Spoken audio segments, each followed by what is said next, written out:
भनेर कृपया स्टेजमा ल्याएर बुझाइदिनु होला। जसले लगाउनु भएको छ त्यो फोन, यहाँ बहिनी रोइरहनु भएको छ बिचरा, प्लिज जसले त्यो फोन भेटाउनु भएको छ तपाईँलाई भोलि फेरि तपाईँहरू कारबाहीको भागीदार हुनुहुन्छ।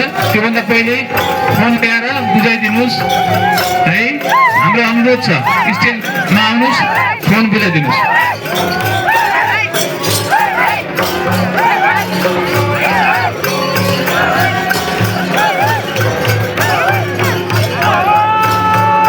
शिवालय टोलका दुईटा भाइहरूले यहाँ झाम्रे बजाउने हामी गीत गाउँछु भन्नुभएको छ। को हुनुहुन्छ आउनुहोस्। 5 वर्षको एउटा बाबु र 10 वर्षको बाबु त्यही हुनुहुन्छ होला। एकछिनमा कसले हो बाँसुली बजाउने, मादल बजाउने, हामीले आफ्नो कला देखाउँछ भन्नुभएको छ। स्टेजमा तपाईँलाई हामीले बोलाउँछौँ एकछिनमा। लगभग अब हाम्रो भैलो यसपालि यस्तै भयो। हामीले टिपाएका मध्ये केही भैलोहरू आउनु भएन। उहाँहरूले अघि भनिसक्नुभयो, हामीले पानीको कारणले आउन सकेनौँ, हुने कि नहुने भन्ने थियो भन्नुभयो। यस्तै हो, फेरि अर्को साल धेरैभन्दा धेरै सहभागी भैलो टिम हुनुहुनेछ। र आजलाई यी 3टा समूह आजको अन्तिम समूहहरू हुनुहुन्छ। तपाईँहरूको समय लगभग सिद्धिएको छ है, लगभग सिद्धिएको छ। सबैको राम्रो, सबैजनाले मिहिनेत गरेर आउनु भएको छ। अब निर्णायकका आदरणीय दाइहरू हुन्छ 3जना, उहाँहरूले एकदमै फेयरली निर्णय गर्नुहुन्छ कसको राम्रो कसको नराम्रो। राम्रो सबैको, तर थोरै 0.5 होला, 1 नम्बर होला होइन, 0.5ले हारजित होला।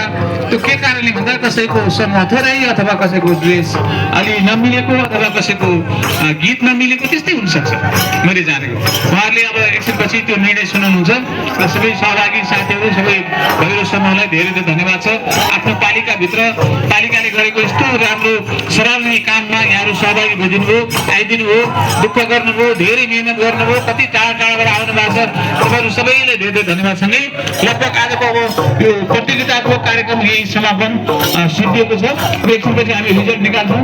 त्यो बिचमा केही कसैसँग आफ्नो केही प्रतिभा छ भने, म गीत गाउन पाए हुन्थ्यो भन्ने कसैले लागेको छ भने आउनुहोस् स्टेजमा। म त एउटा गीतमा नाच्न पाए हुन्थ्यो भन्ने छ भने आउनुहोस् स्टेजमा आएर नाच्न पाउनुहुन्छ। यो तपाईँहरूको मञ्च हो।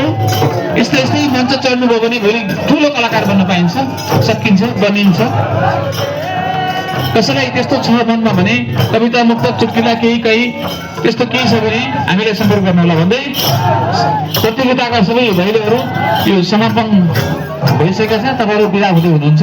यो बिचमा हाम्रा निर्णायक मण्डलका आदरणीय संयोजक डाक्टर गोविन्द आचार्य दाई, डाक्टर टिकाराम उदासी दाई अनि डम्बर खड्काथोकी साथीलाई एकदमै फेयरली यसको मूल्याङ्कन गरेर हाम्रा टिमलाई हौसला दिनु होला भन्दै अब हामी लगभग रात परिसकेका छ।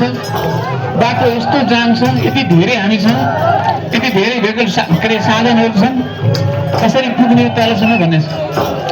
बिस्तारै जाने बेलामा बिस्तारै हल्ला नगरिकन, आफ्नै बेला हो, आफ्नै महोत्सव हो भनेर हो हल्ला नगरिकन, कसैको सामान कहीँ हरायो भने, केटाकेटी कतै तलमाथि पऱ्यो भने सबैको तपाईँले ख्याल गरिदिनु होला भन्दै प्रतियोगिताको भैलो यही समापन भएको छ। धन्यवाद।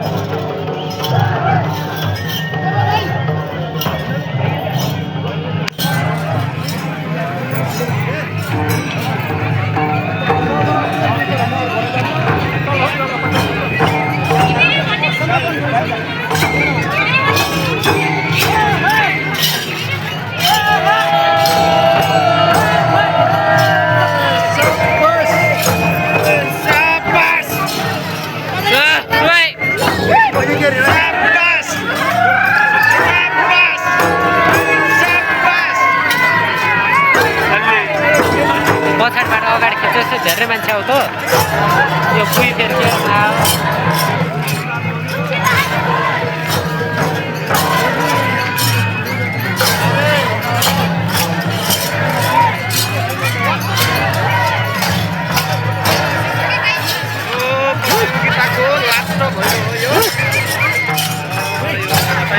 लाग्दै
Yeah.